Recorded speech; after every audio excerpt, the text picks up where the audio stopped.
When we got married, we had to learn how to argue well. Arguments are not a sign that a marriage is in trouble. It's the inability to resolve the conflict that is the sign of trouble. It's only through arguing in a healthy way and resolving conflict that we get to truly grow in intimacy and to learn more about each other. I remember Father Mike Schmidt saying that in our culture, we've reduced love to romance and romance to sex. Love is a decision.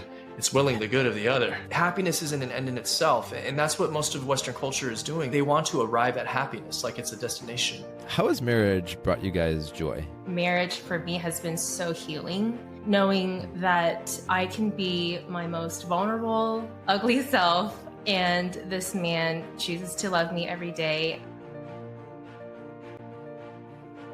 Welcome to the Restored Podcast. I'm Joey Panarelli. If you come from a divorced or broken family, this show is for you. We help you heal your brokenness, navigate the challenges, and build healthy relationships so you can break that cycle and build a better life. Today I'm joined by Paul and Maggie Kim. Paul is one of America's top Catholic youth speakers, reaching audiences of all ages across 50 states and 16 countries for over 2 decades. He's the creator of the online course, A Catholic Guide to Adulting, a founder of the Triumph Men's Conference, a musical artist, and his videos have over 10 million views. With a bachelor's in philosophy, a master's in marriage and family therapy, and experience as a therapist, missionary, and youth minister, he impacts over 40,000 people worldwide every year. Maggie is a Catholic convert since 2013 and a registered nurse who has a passion for fertility awareness and all things motherhood. In her free time, she enjoys the thrillers, desserts, and movie nights with coffee. Paul and Maggie live in Austin, Texas with their children. So many of us who come from broken families end up dating or marrying someone from an intact family, but that presents a lot of challenges, which we discuss in this episode with an amazing married couple where one spouse comes from a broken family and the other is from an intact family. We also discuss questions like, was it difficult for you to open up to Paul about the problems in your family? What did you fear about marriage? Maggie opens up about her fear of someone cheating on her. How have you handled conflict and how has your marriage brought you joy? How do you choose the right person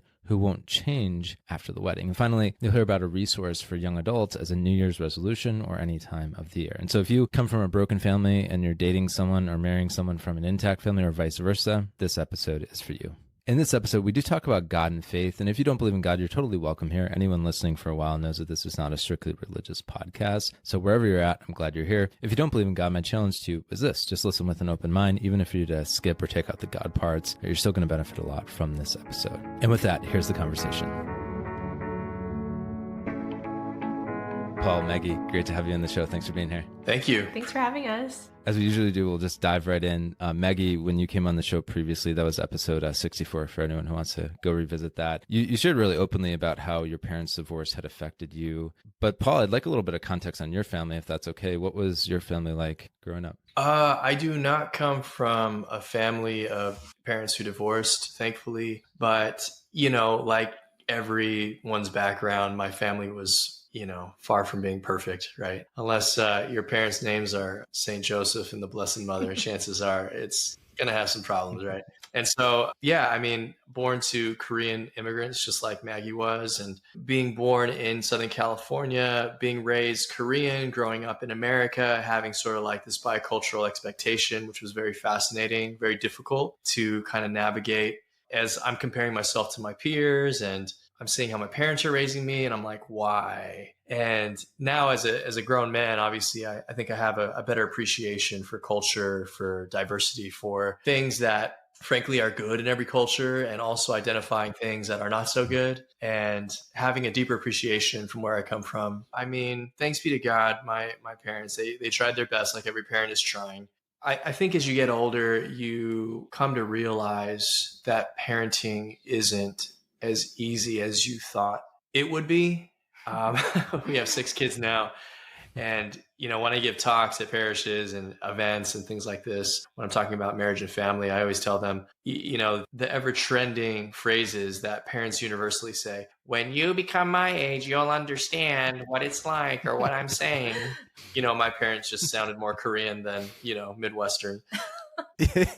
But at the end of the day, there's a truth to that. And so while, I grew up with some levels of resentment and frustration with my parents and maybe their shortcomings, failures, etc., I also see that one, they were trying their best. And two, I also see like the things that they did well and the things that they wanted for me and my siblings. And so all that to say, I think the ever-present challenge for parents, at least those who really want to be intentional, is, I'd like to do this better for my kids. And with the full realization that you bring along with you the wounds and the struggles and the brokenness that you experienced. And so there's almost like this unspoken reality that when you become an adult, when you become a parent, when you become a spouse, you're also unpacking all of this stuff simultaneously. And it's very difficult. It's very challenging. And not only that, but because we get so very busy in our culture, working, raising the kids, doing all the things on the to-do list, the noble task of really delving in and trying to heal from like certain issues or face the problems that are kind of a feature of youth, a feature of imperfect families, to set the time and have the wherewithal to be like, I need to work on this and I'm going to work on it, is also another challenge. And I don't know, depending on, I think thankfully in 2024, I mean, despite all the rampant mental illness, which I'm convinced is a part of our culture, I'm not going to get too into that right now. But what I will say is the silver lining is people are aware that this is a resource. And I think people are more apt to maybe take advantage of this sort of thing. And I think it's very important. Obviously, I'm biased, but being a Catholic, ensuring that the therapist has some sort of level of faith, because even in psychology, the world of psychology, morally speaking, it can kind of be all over the place, because like any other study, there's a huge spectrum of beliefs in that field also. Thanks for sharing about your family. And I couldn't agree more with like just the messiness of our culture. And I know you guys would agree, like so much of it does stem back to the breakdown of the family. And so it's so important. I think like you guys are a beautiful example of this, that we, try to heal our brokenness, seek healing to build virtue so we can go on and, what I hear you saying, Paul, build, healthier relationships, beautiful families, strong families, holy families. And so I'm excited to dive into that deeper. I want to get your advice on some things as well that I know our audience cares deeply about. But I was curious, I know all of our female listeners will want me to ask this question. Like, tell us a little bit about your love story, if you can give us a quick version of that. Maggie, I assume that Paul's dashing good looks were the thing that drew you to him, but I'm curious, like, how did you guys dashing good looks and his corny dad jokes. Pretty much. Yeah. So we actually met at a wedding. A friend of ours was getting married, and he had asked Paul to be the MC at his reception. And so he was on the stage cracking jokes and performing music and just kind of charming the crowd. And I was definitely charmed. And I was like, I hope this guy talks to me by the end of the night. And I did. Did you notice her earlier, or had you known like who she was? What's funny is at the wedding ceremony, she actually sat in the pew right in front of me. And she walked right in front of, she sat down, and I was like, oh, she's kind of cute, trying to be focused on. Well, I only got a side view. I didn't see like the full. I see your full face, so profile pictures can be a little misleading, right? Photograph a little bit. But she sat down, and then the wedding ceremony started. Later on at the reception, I noticed her again, and she had a beautiful smile, and yes, she was laughing at my jokes. So I thought, what a woman of great intellect and taste to acknowledge greatness. No, I'm kidding. I'm kidding.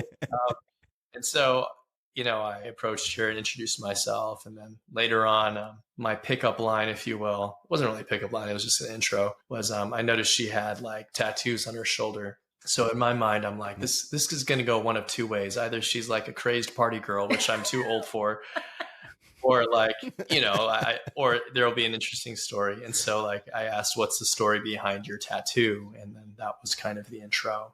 Yeah. And so, I tried to hang out with her, get to know her, dance with her. And she was kind of like acting so demure, so cutesy, and running off, playing hard to get. But little did I know that there was like an ex-boyfriend of hers that was there. Oh my gosh. And so there was like all this drama, like it was like a storm cloud that was brewing around me, to the point where later on a friend of mine who was mutual friends with also the ex-boyfriend and some of his friends, apparently there was such a commotion for them seeing this rando like try to get with the ex-girlfriend that one of the guys was like, gosh. should we jump him? Should we jump him in the Right. back? Oh no. So I am glad that I didn't get sucker punched in the bathroom that night. But needless to say, I asked for her number before the night ended. And it was interesting because on the way out, my faith was very important to me at that time. So as I was walking her out to the parking lot, I asked her, what church do you go to? And she said like Mosaic or something like this. And I'm like, that doesn't sound Catholic. And this might be a bit of an issue moving forward. And once again, I have lots of friends who are Protestant. And obviously, like, I think there's a lot in common that we have with all Christian believers, which I think is great and important. And I feel like, there needs to be a lot more dialogue, because half the time when I post anything remotely Catholic, all the people come out of the woods and with pitchforks saying, you Catholics, you worship idols, you worship Mary, goat sacrificing, save yourself, you don't need Jesus, blah, blah, blah, and it's like, no, it's not it at all. And so, anyways, our relationship began, and, we're having some really great dates. And then naturally the conversation of faith comes up, and she tried to break up with me a couple times because, I'm Catholic, and her bias was just so strong. But we had great conversations, and I was starting out my ministry at the time, and she was coming with me to presentations and churches and prayer events. And honestly, God was kind of doing the heavy lifting, showing her that maybe her presumptions about Catholicism were misinformed. And I think that opened up the door to just allowing also Maggie to experience the beauty of our faith. And very long story short, she joined RCIA, became Catholic right before we got married. And now we've been married 11 years, and we've just been blessed with our sixth little baby. Yeah. Well, at the time of this recording, it'll be like almost half a year ago. And so, or at the time of when people hear this in the future. So we're blessed. Beautiful. I love it. Maggie, anything you'd add about the story? I mean, yeah, that's kind of like the short version of it. I think, along with the hurdle of figuring out how are we going to practice our faith as a married couple and as a family, there was also just a lot of fears and wounds that would come up. And I think, Paul mentioned that I had broken up with him a couple of times, or tried to break up with him. And it was the religion aspect was, a part of that. But I think it was also me trying to, for lack of better words, like take control of the situation and leave the relationship before it got too hard, before it got too scary. And, like just the fears of like, how will this work? Like, how will this marriage last if we do end up getting married? So a lot of those questions were also coming up for me. And the way that I dealt with it was by trying to run away and thank God that this guy wouldn't let me. And we learned how to deal with those fears. Beautiful. And we've heard that a lot. I think it's a trend for people like us who come from divorced, broken families, where I remember hearing the story of a woman who, I think she was engaged 3 times to like good guys. Like these weren't bad guys, but she had just such an intense fear of love, marriage, like her marriage ending like her parents had, that she broke it off each time. So like kind of element of self-sabotage. So that's beautiful. You guys were able to work through it. That I want to go deeper on the fear theme. So Maggie, you had shared previously as well, in addition to what you just shared. Yeah, you feared marriage. And I can certainly relate to that coming from the film that I did. If you, like me, come from a broken family, you've probably experienced a lot of difficult emotions, and it's easy to deal with them in unhealthy ways. But one healthy habit that's helped me, working out consistently and eating how my body was made to be fed. It keeps my body healthy, and the endorphins help me feel happier and better navigate tough emotions. But I know it's not easy to start exercising or to be more consistent with it. You might be thinking, I don't know what I'm doing. I have no time. I'm too unmotivated. That's why I trust and recommend Dakota Lane. He's a nationally certified fitness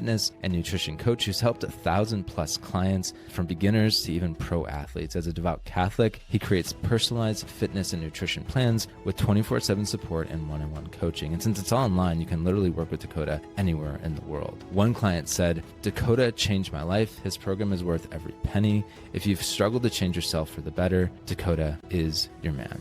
To see what Dakota offers, go to dakotalanefitness.com. Dakota is actually giving away for free his PDF guide, The Biggest Fitness Mistakes to Avoid. You can download that at dakotalanefitness.com/restored. Again, that's dakotalanefitness.com/restored, or just click the link in the show notes. And so I'm curious, like, was there anything else in particular that you were afraid of when it came to marriage? Yeah, I think something in particular was this idea that I had been taught my whole life that men will always be unfaithful at some point. That was the case for my parents' marriage and in a lot of, my friends' parents' marriages. And yeah, it was just kind of like, it seemed like it was the norm. Like if you watch movies or TV shows or like, a book, like a typical story, there's seems to be infidelity involved at some point. And so that was a real fear of mine going into marriage. And it was something that I was just told growing up that this is like just a typical man's behavior, that men have quote unquote needs and that they aren't capable of committing to one person. Like this was the message that I was told growing up by friends and family. So that was really ingrained in my head and in my heart. And I honestly, before meeting Paul, I never even came across the idea of like chastity and purity and, fidelity in marriage. So that was, something that was hard to get over. Totally makes sense to me. I mean, if that's like what you thought the future held for you, it was kind of your fate, then yeah, why would you want to go down that path? But thankfully, like you said, there's another option. Paul, I'm curious from your point of view, was it difficult to kind of understand where Maggie was coming from with a lot of the brokenness within her family? And if so, and her fears and struggles in particular, was it difficult to understand those? And what maybe helped you understand and like help her walk through those? It wasn't so much during our dating that it seemed like a particular issue for us. I think it's when we got married and, naturally marriage is beautiful and it's a gift, but there's quite a learning curve, right? Where, we hadn't moved in together prior to marriage, right? The good old fashioned way. And on a complete side note, there are studies that basically, completely secular studies that show that the divorce rate goes up if they move in together prior to marriage. And it's very fascinating why that might be. But we wanted to ensure that obviously that we weren't doing things to weaken the foundation of our future and present relationship. But when we got married, we realized, like most couples do, we had to learn how to argue well, because the reality is, even though you're on cloud nine and you get to live with this person you love and you just got married, it's like, wow, not only do we have to figure out what way the toilet paper is going, we also have to figure out, like, where is this anger coming from? Why is this person like flipping out about something that seemed inconsequential? But, the reality is behind every trigger is a story. And that story often was a part of this person's life, my wife's life, way before I even showed up, and vice versa. And so we had to learn that there were like wounds and there were issues that stemmed from the brokenness that we now needed to unpack as a couple. And, naturally in the moment, especially that first year, it was kind of rough figuring out how to do this well, trying not to take things personally, wondering like in moments of heated like emotion, like, oh my gosh, like, I don't know how to navigate this. And then, once the calm is there and there's more reason that sets in for both of us and we're empathetic and we're listening, it's like, oh, that makes perfect sense why you felt that way. But here, this is the truth of the matter. And so we need to work this out. And so I think that's a process pretty universally for every couple. But Maggie, coming from her background and her family history, it made sense why she found certain situations or conversations difficult. And I'd like to think over the past 11 years, we're not perfect, but we've gotten a lot better at being able to not only understand each other, but also to better argue. Because, arguments are not a sign that a marriage is in trouble. It's the inability to resolve the conflict that is the sign of trouble. And the irony, of course, is most couples get married. Like as a Catholic, the joke is, if a person has a call to be a priest, he is in seminary for 7 to 9, 10 years, formation on the daily, and for the most important vocation of his life before ordination. And married couples, in their preparation for the most important vocation of their life, it's like 4 meetings with the pastor and 1 like lousy retreat. And it's like, good luck. And it's, I don't know how Yeah, I So don't know true. how equipped a lot of couples are. And it's a roll of the dice depending on what you were taught as a kid, how your parents modeled it for you, what you've done to like proactively go out and learn about how do I deal with these issues in my life and in other people's lives? Have I done the hard work of like identifying, wow, these are areas in my life where I really need growth and I need to stop medicating, self-medicating or running away or whatever. And so this is why, like love and the emotions behind romance, they're very powerful drivers, obviously, for human beings to want to get married and procreate. And I mean, this is how God designed us, right? It's how he designed humans. But sometimes the rose colored glasses, right? They prevent people from understanding what is the preparation that I actually need to make in order to make the marriage work beyond the wedding day. Mm-hmm. Because in our Western culture, it's like, oh, it's about the dress. I say yes to the dress. I'm like, oh, the wedding's going to be amazing. And oh my gosh. And the honeymoon, equally amazing. And then it's like, yeah, here comes real life coming at you fast. Mm-hmm. Yeah. And so, like, obviously, as people of faith, it's the understanding that marriage as a vocation is meant to accomplish one particular thing, and that is to help one look more like Christ. And the way Christ looked was best described in Ephesians when St. Paul wrote that husbands, love your wife like Christ loved his bride, the church. And the way he did that is he died. He died to self. Mm-hmm. He endured suffering and torment and incredible adversity in order to not only save his bride, but to heal her, restore her. And I don't want anyone thinking, oh, well, naturally, that's the chauvinistic, patriarchal way of thinking like you have to save your bride. No, that's not what I'm saying. But Christ indeed showed us men and women as a model what sacrificial love looks like. And at the end of the day, if people are not aware that marriage takes sacrifice and love, which is not a feeling, that's gas. Love is a decision. It's willing the good of the other. And once again, that's the real stuff. No, so good. I love that. And I remember Father Mike Schmidt saying that in our culture, we've reduced love to romance and romance to sex. And so I think like you're saying that there's such this expectation that love and marriage in particular is just meant for your own happiness. And I love what you're saying. Like, that's actually not the purpose of marriage. Like, there's happiness within marriage, and that's beautiful. It's good. Like, I've experienced that myself in my own marriage, but it's not the purpose. Like, the purpose, like you said, is to make you the best version of yourself, to make you holy, and of course to have children and form them. So good. And yeah, feel free to jump in, but I love the two takeaways I had from you when it came to like dealing with the conflict. We'll get into that maybe a little bit more later too, is like having a curiosity about your spouse. Like, I think so often, especially if you've been dating for a while, it's easy to think like, I know more or less everything about this person. And then you get married and, you realize like, actually there's a lot more I need to learn. And so that curiosity I think is big. And then the empathy, of course, as well. Some of the lessons I pulled from that, but you were going to say something. Yeah. It's interesting. I came across a quote recently from St. Thomas Aquinas, who is one of the most influential philosophers and theologians of Christianity. And one of his quotes, it is, happiness is secured through virtue. It is not an end in itself, but a byproduct of the pursuit of the good. So I'm going to say that one more time. He says, quote, happiness is secured through virtue. It is not an end in itself, but a byproduct of the pursuit of the good.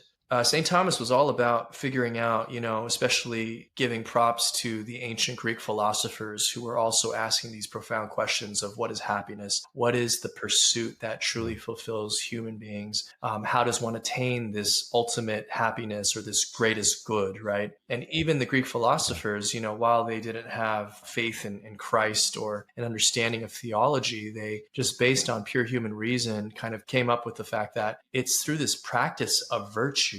And according to the Catechism of the Catholic Church, virtue is the habitual and firm disposition towards the good. I love that. Because virtue, it's not a feeling, right? As St. Thomas Aquinas was saying, happiness isn't an end in itself. And that's what most of Western culture is doing. They're trying to figure out, like, they want to arrive at happiness, like it's a destination. Like, I just want to be happy. But they don't understand that happiness isn't just like a momentary fleeting moment of emotion. And that's why I think so many people are disillusioned, even with sex and even with like the hookup culture, is that they're chasing this happiness, but they realize they have it momentarily and then it's gone. It's like trying to catch water in your hand. And they equate happiness with sex or love with sex. And then the sex is done, or maybe it gets old, or people just like use each other, and lust never satisfies. And then they're just like disillusioned. They're disillusioned with all of it. Whereas St. Thomas is like, hey, happiness is secured through virtue. And by practicing this firm disposition towards the good, as I try to be a better person, as I try to be more loving, more sacrificial, more self-controlled, as I learn not to give in to my base desires, as I learn to be devoted, as I learn to make my life a gift to others, you realize, wait, the very thing I was hungry for, the byproduct, right? This happiness is what I actually achieve. And so even in marriage, it's kind of like that. If you just want to be happy, and, sadly, with a lot of couples who end up getting divorced, what do they say? They say, I'm not happy anymore. I'm not happy. And understandably, that's how they feel. But the question is like, did they put in the work? Were they chasing the byproduct, or were they actually doing the work, the difficult task of practicing that virtue and not giving up, so as to then arrive at the very thing they wanted this whole time? Because if we're just chasing the byproduct, namely happiness, which is fleeting, then it's just that, it's fleeting. And so without really this kind of mature understanding of what love is and what commitment looks like, and also just kind of this greater and this deeper motivation too of not giving up, because honestly, like without the grace of God and the grace of the sacrament that comes through marriage, like I don't particularly know how people do it, to be quite honest. Like it's not within our human ability to like do marriage well. Like without the grace of God, like forget about it. Like it's too hard. It really, like, what's the point? Without the grace of God, so go I. But whereas when we have a foundation, a starting point, when we have an ideal, when we have a Lord and Savior and God who shows us the way and who is there not only to encourage us, but he's there with us even in the suffering and the struggle, then like everything changes. And even in those moments of difficulty, we find within ourselves like the strength and the grace and the ability to forgive, to see the best in one another, to remember like, hey, we made a commitment. And this isn't trivial. This isn't based on my feelings. This is like a lifelong thing. And I need to keep my mind and my heart focused on Christ so that I can indeed fulfill the vows that I made at the altar that day. And you may have heard this story, but in Croatia, there's like this particular town that has like a nearly 0% divorce rate. And a particular ritual that they do at every marriage in that town is they pick a crucifix. And when they exchange vows at the altar, they put the crucifix in their hands and they exchange the vows, grasping the crucified Lord who laid down his life so that his bride, his spouse, could live. This couple is now clutching that crucifix, that reminder of what Christ sacrificed for us, while exchanging these vows to their beloved, so that indeed in good times, in bad, in sickness and health, it is till death do they part. And so, the tradition continues where after the wedding and the ceremony, they hang the crucifix up in a prominent place in their home so that indeed in good times they can kneel before the Lord and thank him and praise him for all the gifts. And when they're having like a crap hits the fan fight, they can also kneel before that crucifix and say, Lord, if you don't help me, we're going to kill each other. It's true. I mean, no, marriage is a tall order. And no, I love everything you said. And so good. So many things I could comment on, but I wanted to ask a question I know is on a lot of the minds of our listeners. Going back a little bit, Maggie, I'm curious if there was any sort of fear or hesitation to kind of let Paul in and let him see the reality of your family. I know I felt this when my wife and I were dating. I kind of wanted to shield her from the brokenness and the dysfunction. And I would even like on a practical level, maybe not tell her things that were going on because I was like, I just don't want you to know that. That's at least the heroic version of the story. I was probably just too scared to tell her. But yeah, I had that experience. If you kind of struggle with that, and if there was anything that helped you then open up and show him the truth. It's funny. I wish I had been a little bit more like you in that sense and been a little bit more wise about it, because I think I did kind of have this tendency to just unload and share, just really hard things or really terrible things that I had witnessed, or even like as I was dating Paul and preparing for marriage, I was also kind of going through my own journey of healing and seeking therapy and processing a lot of what had happened in my childhood. And naturally, I'm coming to my boyfriend or fiance at the time and sharing a lot of these things. And then even, as we got married, a lot of that just kept unfolding. And I had to be really careful, and I had to learn to not share everything to every detail, and to really also protect, I guess, like the reputation of my parents too.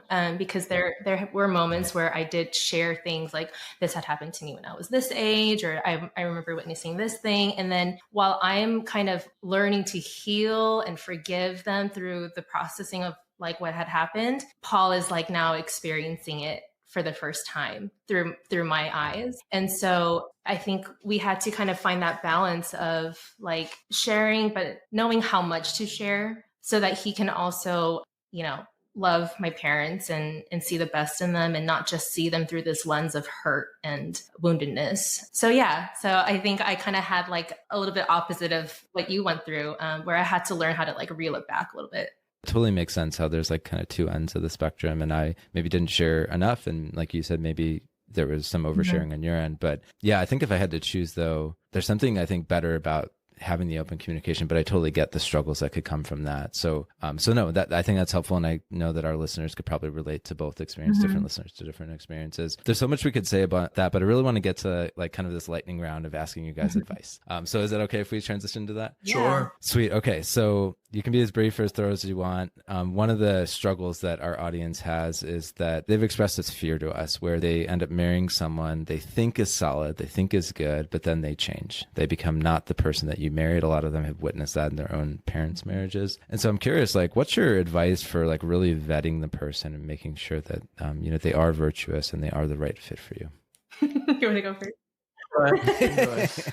Oh man, yeah, that's a good question. I think that's why the dating process and the engagement process is so important. And it's important to really ask the hard questions during that discernment period. And yeah, I think it was important for us to not just make a decision based off of our feelings at the time, but really diving into like, what are your core beliefs? What is going to be the foundation of our family? What is that going to look like? And leaning on our faith. And that helped a lot with just discerning, like, is this the man that I want to marry? I don't know. Do you have anything you want to add to that? Yeah, I think I agree with everything she just said. And just, there are a couple like non-negotiables for me. And that was like, one, I want to be able to raise our future family in the faith, right? Particularly like I wanted us going to the same church, and I wanted our relationship to be Christ-centered. I wanted to obviously know that we were in agreement with values, worldview. Like obviously there has to be like a level of alignment with worldview. Otherwise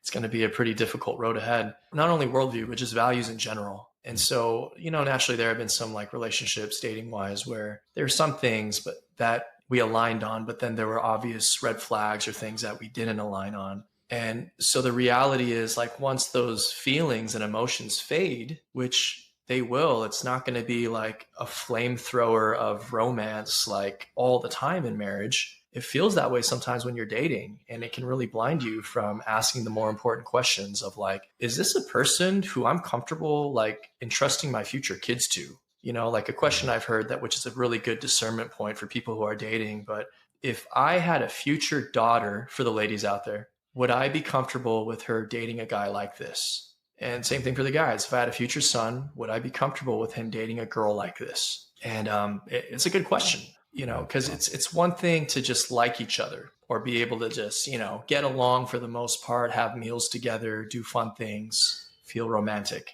But like for the marathon, which marriage is, it's like you got to make sure that you're really aligned in not only your beliefs, but your expectations. And obviously expectations can change, beliefs can change as well in different ways. But there just has to be a foundation that's bigger than just like how you feel towards each other. There has to be a common mission, right? There's this really controversial Bible verse where St. Paul writes, wives, be submissive, be obedient, be submissive to your husbands. And the most eye rolls that happen from women in the congregation probably happen on that Sunday. But if you actually take apart the Greek word of submit, it's not what most Western women are thinking. It's submissio, which means to come under the mission of. To submit doesn't mean like he gets to tell me whatever the heck I need to do. It's like, no, because I love and I believe in this man, and I realize that he has a vision and a mission for our family and our future family, like I am willing to partner with him in that mission. And that's vastly different than this kind of skewed vision of like, oh no, it's just a domineering thing. It's a power struggle and this, that, and the other. I mean, no way. Like the joke is like, scripturally speaking, men are called the head of the household, right? But women are the neck. They can turn the head this way and that way. They can close off the air supply. They can, That's a good one. That doesn't very, very influential. So this is a partnership. The head needs the neck needs the head. No, 100%. If you come from a divorced or broken family, or maybe you know someone who does, we offer more resources than just this podcast. Those resources include things like a book, free video courses, speaking engagements, a free assessment, online community, and much more. All of our resources are designed to help you heal from the trauma that you've endured and build virtue so you can break that cycle and build a better life. And so if you want to view those resources for yourself or someone that you know, just go to restoredministry.com/resources or click on the link in the show notes. Another practical thing that I wanted to bring up is the importance of addressing conflict in the relationship prior to marriage. And whenever I would talk to like younger women who are dating or engaged, and they'll say something like, oh, I never fight with him. Like we just get along so well. We never fight. We never argue. While that sounds really nice, a part of me is also like, okay, but it's going to happen. Yeah. Like it will happen in marriage. And what is that going to look like? How do you guys communicate? How do you guys resolve things? Like that is it's a skill that needs to be practiced. And, going into marriage, I viewed arguments and quote unquote fighting as something that was really bad and a really bad sign. And maybe like I made a huge mistake, and I really needed to flip my mindset and view arguments as a natural thing that occurs in marriage and see the good in it, because it's only through arguing in a healthy way and resolving conflict that we get to truly grow in intimacy and to learn more about each other, and to do better like the next time, to anticipate what the other person needs and how they feel loved. And yeah. So I going back to, before marriage, when you're discerning if this is the right person for you, I would really highly encourage people to not just like look for a fight or pick a fight, but to really like go through that process of like, okay, we need to talk about some hard things, or we need to address things that might be an issue, and just, and learn how to argue in a healthy way. Yeah. Like the elephant in the room, or the inevitable conflict that the couple might very well see, but maybe out of discomfort, they don't want to like touch that with a 10-foot pole, right? Or they sweep it under the rug. Yeah, but naturally you're going to have to face that. And so better for you to face that and learn how to grow through it before you get married than not deal with it, get married, realize that you guys have like overestimated your ability to do this, that now you're in a crisis. And so once again, it's not to say that like you have to go through some like knockdown, drag out fight in order to know that you're marriage worthy. But like Maggie was saying, to not avoid the uncomfortable conversations. Because in my experience, when I was growing up too, conflict was very difficult because there wasn't a whole lot of space like growing up as a kid to be able to like verbalize my frustrations or disagreements with my parents. There was really no room in the culture that my parents grew up in. They were just mirroring and modeling what they had experienced. And so like as a kid, conflict meant like, I just have to shut up and listen. I'm the one who's wrong every time. And so through different life experiences, through different formation, through different opportunities, living in community with other people, like I had to learn rather quickly, actually like I have one of two choices. Either I can be passive aggressive because I didn't really deal with the problem or address it, or I can just like straight up like get into World War III with this person, right? I can go full on, like, I'm going to schedule an MMA match with you.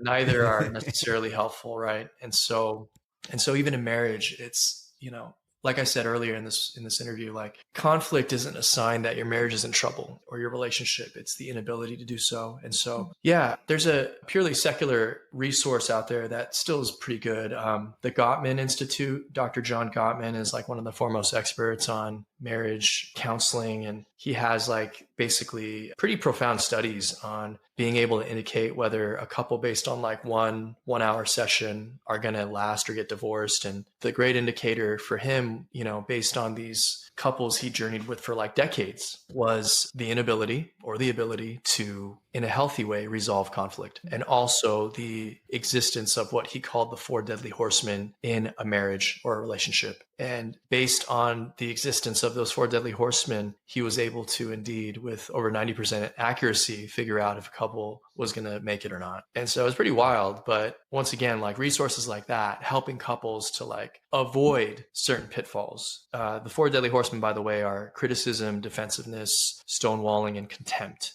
And so like realizing that all of us, we might subscribe to one of these horsemen. And so in the context of an argument or disagreement, like if one person starts getting really critical because maybe that was their upbringing and they were criticized all the time, they just like as a defense mechanism, they just start criticizing. And that's just not going to go well. Same thing with defensiveness. Like maybe they're just like, they're so overwhelmed in the conflict. They're like, I never did that. I didn't do that. You're making up crazy stuff. Or stonewalling, where a person gets so emotionally flooded that they're physically present, but they have left the conversation. They're just not engaging anymore. It's like a fight or flight thing, right? And then contempt, which is kind of one of the most dangerous ones, where just like all respect is gone for the other person. And so like these are very easy things to turn to in the moment of conflict and during an argument. And most couples, they really, once again, unless you've done the work or you've had the practice or someone has mirrored or modeled this for you, or you've gone to counseling, or you've like not only read the books, but you've sought to put this into practice, this does not come naturally. It does not come easy. And so like, we just enrolled some of our kids in Brazilian jiu-jitsu, right? And everyone starts as a white belt. And when you're like, I haven't really done it for an extended period of time either, but like when you're a white belt, you're just kind of drowning the whole time. You're getting choked out left and right. You don't know what the heck you're doing. And naturally, through the progression of showing up day in and day out and rolling and sparring with these people, learning new techniques, you develop your skills to the point where you stick around long enough, you're going to move up in belt class and you'll become a black belt eventually. And I think the simple analogy applies to marriage, where like when you get married, you're like that white belt where you're like, what the heck are we even doing? Like, I know this is not the right move and I'm just using the move anyways. I'm pretty sure I shouldn't have said that, but it feels good right now to do. And you do the work, you go to marriage counseling if you need it, you read some books, you get some counseling, you do this hard, noble work. And then you're like a blue belt. You're like, oh yeah, I'm not going to fall into that trap. We're going to get choked out real quick if we do that. Or, or like, oh, we've been in this situation before and I know what happened last time. And so instead of progressing and trying to just put all of my strength into it, when really it's just a technique thing where I need to take a different route, instead of like exhausting myself and the other person, why don't we choose a different method, right? And that can only be learned through experience. And so simple analogy, but yeah, very relevant. 11 years, I don't know what belt we are. But not a black belt. Definitely not a black belt, not a master at this yet, but we sometimes just lose the belt. Like we go backwards, but yeah, exactly. But other times we're like, okay, I feel like we're getting the hang of this. No, I think there's a lot of lessons in everything you just said, like the aspect of patience with each other. Again, kind of going back to the curiosity piece, I think like asking questions in the midst of conflict is such a good thing to do, because otherwise you're making statements which feel like accusations. I think, I've heard the tactic of like, can always speak from your own experience. like, when this happens, like I feel this way, instead of saying you, like, you just, like, you don't. So I think that's good too. Another, I think Gottman taught this. We learned it from a therapist, but calling a timeout, we've heard that is helpful, where if things just get too heated, have a preset time, whether it's 15 minutes or even 24 hours, somewhere in between usually, where you just kind of take a breather and then you come back to it. And that's another, I think, helpful tactic. Repeating back like what you hear the person saying, or what you think they're saying. Like in the military, they do this in briefings, actually. It's called a read back. And I've used it in the business world. And it's so helpful of like, hey, like, give me a read back. Like, what did you hear me saying? Like, what do you understand? And yeah, all those, I think, tactics can be really, really helpful. But yeah, I think it's, the emotions can certainly get really, really high. So really good advice, really good feedback. Thank you for going through all that. I know we're running out of time here. So I just want to ask, I guess one more question, then I want to hear about your course, Paul. How has marriage brought you guys joy and made you guys better? Because I know sometimes I'm guilty of maybe talking about trying to prepare people for like, hey, it's going to be hard. It's not going to be a fairy tale. And I think there's such an important point to that. But I also want to kind of balance it with like, no, there's actually a lot of goodness and joy. So I'm just curious if you want to share a story of like, how's it made you better? How's it brought you joy? I think obviously coming from a broken family background, marriage for me has been so healing. Knowing that I can be my most vulnerable, ugly self, and this man chooses to love me every day, chooses to be committed to me and to our family. That is so healing for me. And so that has brought me joy, just knowing that we are in this together, that through a lot of trial and error and a lot of just learning about each other, learning just, our own personal wounds, but also learning how to navigate life together. We have both grown so much. And yeah, I think just knowing that like I have this companion, my husband who is with me day in and day out through thick or thin till death do us part. Like, yeah, that has just brought me a lot of joy and healing. Yeah, I find a lot of joy knowing that she is my only fan. Oh my gosh. No. I couldn't have said it better. You should probably keep that in. No, it's relevant to this conversation. I mean, I'm like sharing my heart right now, like going real deep. I throw that in there. Yeah, it's good. Yeah, it's very good. I mean, seriously, I throw that in as a complete tongue-in-cheek joke, but it's true. Like our culture has things so backwards, and it's just so miserable and nihilistic and so unsatisfied to the point where I heard this crazy stat that the majority apparently of OnlyFans subscribers are married men. That's terrible. Wow. That's absolutely damning statistical evidence that families in our culture are not in good shape, marriages. And so, while I'm just being sarcastic and joking a bit, but truly the way God made it in the beginning, it was not so, the joy of knowing that not only do we have one another, we have God on our side to give us indeed the strength to fulfill this beautiful, noble, and difficult task. And the joy is like Maggie was sharing, I have this friendship in Maggie that I have with no one else. And it is very beautiful. And, scripturally, it would say that people knew each other, understanding that it wasn't just they would describe the sexual act between couples as knowing one another. And yes, there is a very intimate and beautiful and exclusive knowledge that a husband and a wife get to experience with each other. But it's far more than just the sexual act. It's indicative of the whole relationship. The marital embrace, sex is just really just the icing at the top of the cake. But the cake is very big. And, as we had mentioned earlier, like Father Mike said, people equate love with sex. And to give a nod to another legendary priest, his name is Father Benedict Rochelle. He passed away not too long ago. He founded the CFRs, the Friars, and he was a spiritual father to me for a season of my life. And he had such a great sense of humor, so wise. But he said in his Jersey accent, "Sex comes easy. Love is hard." And it's true, man. any fool with hormones can have sex. I mean, any fool. Yeah. But love, wow, that is not for the faint of heart. Love is willing the good of the other, and that requires all the virtues. to really make that work. And so the joy, I think, has been knowing that like Maggie has my heart. I can entrust myself to her. I'm safe with her. I too can, share my insecurities. I can be honest and real. But just knowing that like Adam in the garden, right? There's like this original solitude, this longing that St. John Paul II talked about in Theology of the Body, where while he was like really cool with all these like pets and exotic animals, there was still a longing to have a helpmate, a helper, and then when he sees, Eve, he says, flesh of my flesh, bone of my bone. And he realizes that he had met his equal, that he had met, and I want to be really careful to say the one who completes him, because the one who ultimately completes us is God. But in this life, as not only a gift, but a consolation, like, yeah, this woman I can have and hold and to journey with. And the joy has been that, is having this like very unique and beautiful friendship that I can rely on. And so, yeah, it's a beautiful journey. It's all worth it. It's a lot of fun. We laugh a lot, and we share a lot of great memes with each other.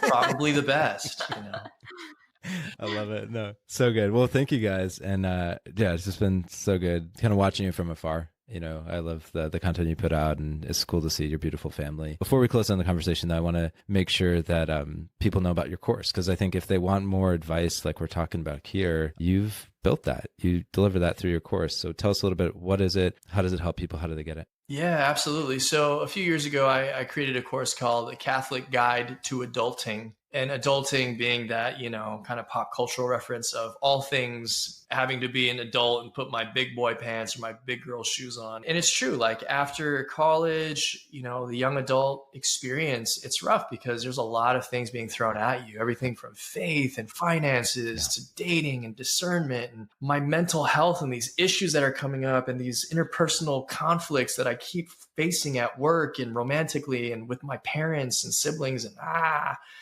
and it's a lot. And so I was like, dude, I remember that feeling very well as a young adult. So what if there was a resource that could help people, almost like a one-stop shop where they don't have to like Google search everything and try to vet these sources? But what if there was a one-stop shop where they had, a reputable guide where I'm not just pulling from my own wise thoughts, but I'm pulling from scripture. I'm pulling from our faith traditions as Catholics. I'm pulling from the wisdom of the saints. And frankly, just like the sage knowledge that I've also picked up through the years from wonderful counselors and pastors and friends. And that's why I created a Catholic Guide to Adulting. And so it's an online course where people can go at their own pace and basically tackle all of these topics that really matter to young adults, whether you're single, whether you're in college, whether you're a working professional, whether you're newly married, whether you've been in all of these things for a while. There's something for everybody, because ultimately the end game of adulting well is to be a saint and to be like Christ. But once again, it's not just like a fluffy devotional that says nice things, but it's a really nitty-gritty, practical guide and tool that I believe is changing lives and helping people to live their best life and avoid a lot of the pitfalls that frankly their peers are falling into. So if people want to learn more about this course, they can just go to catholicadulting.com. Once again, that's catholicadulting.com. And for the listeners of the Restored podcast, if you type Restored as you're checking out, you can get a little 10% discount just to say thanks for listening. And I hope people really benefit from it. We have members from several different countries, several hundred people from all around the world who are benefiting already. And so I hope that your listeners will benefit too. Love that. Thank you so much for the discount. And you have so much wisdom. And I love the fact that it's like packaged and something that people can work through at their own pace and maybe even do as a couple. I think that sounds awesome as well, especially if maybe one of them is from a broken family and one of them is not, kind of like your story, like mine and my wife's story as well. So good. Thank you for that. And I know, what's your other website? I know you do speaking engagements and lots of other things as well. Yeah, sure. So I've been speaking full time for the past 14 years, and praise God, the ministry is taking me all around the world, and I'm super grateful for it. If they want to find out more about my ministry, they can go to pjkmusic.com or just Google search Paul J. Kim, J.Kim, and they'll find my website. And I'm obviously on social media. I'm most active on Instagram, but they can just look up Paul J. Kim. I'm there. And Maggie's on Instagram too at... What is it? I don't even remember. Maggie Kim 49, I think. I think that's it. Yeah. Okay, cool. Yeah, we'll make sure to link to all this in the show notes, but that sounds about right to me. And you guys know, I love, again, watching you guys from afar, because I think we need more examples of, just beautiful marriages and showing like the real side of it, how it can be a struggle, but then also how beautiful it can be. And I think you guys do such a good job of that, and you're real about it too. So that's why I wanted to have you on. So thank you guys for being here. I want to give you guys the final word. Like, what final advice, encouragement would you offer, especially to maybe the younger you guys? Like when you were a couple, again, one of you coming from a broken family, the other one coming from an intact family, what final advice, encouragement would you offer? I hope that your listeners leave this podcast with hope. I think for me, like I lived a lot of my life feeling hopeless about love and marriage and what that would look like for me in the future. And just from my experience, I hope that people view marriage in a hopeful way. It doesn't mean that it's going to be easy. Marriage is tough. It's got to be tough. We have to choose to die to ourselves every day and to be committed to each other. But there's anything that's hard in life, it's worth it. It's worth working towards it. So yeah, I hope that I can express that there's so much goodness and growth and virtue and joy that comes from seeking marriage and working towards it. Yeah, amen. What I will say too, just kind of based on that, is regardless of your family of origin or how your parents' marriage was, you can have the marriage and the family you always wanted. It's going to take work. It's going to take you deciding that certain traits, certain brokenness, certain problems that your family is influenced by, you have to make a decision that it stops with you. But if you have the courage to do that, you can really change an entire generation and generations to come. And while that might sound a little dramatic, it is absolutely true, because now we have kids and we're burdened with the beautiful task of trying to do it better than our parents did. And it's a battle and it's a fight worth engaging in. And that battle is often interior. It's like, hey, I have these things I'm working on. I have this area of woundedness that like I need to really unpack and bring before the Lord. And I want to be the best husband and dad that I can possibly be, and not just to feel good about myself, but for the sake of my bride and my children. And it's all worth it. It really, really is. It's a beautiful journey. So don't let anyone ever tell you that marriage isn't worth it and kids are too expensive. God will provide. And so that's what I have to say about that. Again, definitely check out Paul's course, A Catholic Guide to Adulting. If you use the code RESTORED, again, restored past tense, you'll get 10% off that course. That wraps up this episode. If this podcast has helped you, feel free to subscribe or follow on Apple Podcasts, Spotify, YouTube, or whatever podcast app you use. Not only is it the best way to avoid missing future episodes, but the more subscribers we have, the more the apps will suggest our show to people who are looking for help, and it only takes a few seconds. If you've already done that, feel free to rate or review the show. We appreciate that feedback, and that also helps people find the podcast. In closing, always remember you're not doomed to repeat your family's dysfunction. You can break that cycle and build a better life, and we're here to help. And keep in mind the words of C.S. Lewis, who said, you can't go back and change the beginning, but you can start where you are and change the ending.